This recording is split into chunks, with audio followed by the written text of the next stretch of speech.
Hi అండి. అందరూ ఎలా ఉన్నారు? ఈరోజైతే నేను మీ అందరి కోసం ఈజీ అండ్ టేస్టీగా ఉండే రెసిపీ ఆలు పలావ్తో మీ ముందుకు వచ్చాను.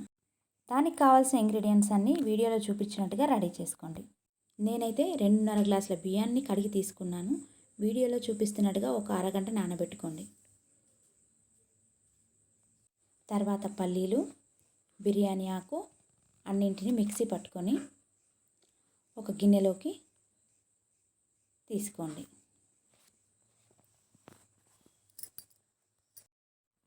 తర్వాత ఒక గంజు పెట్టుకొని తగినంత ఆయిల్ పోసుకొని హోల్ స్పైసెస్ అన్నింటినీ గంజులో వేసుకోండి.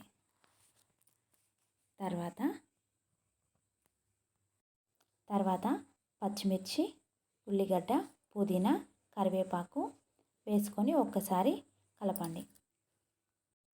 ఆ తర్వాత ఆలుగడ్డలు, టమాటాలు కూడా వేసి ఒక్కసారి కలుపుకోండి. తర్వాత అల్లం వెల్లుల్లి పేస్ట్ 2 స్పూన్లు వేసి కలుపుకోండి. ఆ తర్వాత మనం ముందుగా మిక్సీ పట్టుకొని పెట్టుకున్న పల్లీల పేస్ట్ కూడా వేసుకొని ఒక్కసారి కలుపుకోండి.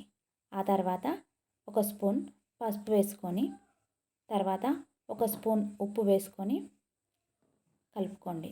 ఆ తర్వాత మిక్సీ పట్టుకున్న వాటర్ ఉంటాయి కదా, వాటిని కూడా ఒకసారి యాడ్ చేసుకొని ఆ తర్వాత నానబెట్టిన బియ్యాన్ని వేసి కలుపుకోండి. బియ్యాన్ని కలుపుకున్న తర్వాత ఒక్కసారి మూత పెట్టి ఉంచి ఆ తర్వాత నానబెట్టిన బియ్యంలో వాటర్ ఉంటాయి కదా, వాటిని కూడా వేసి ఉడికించండి.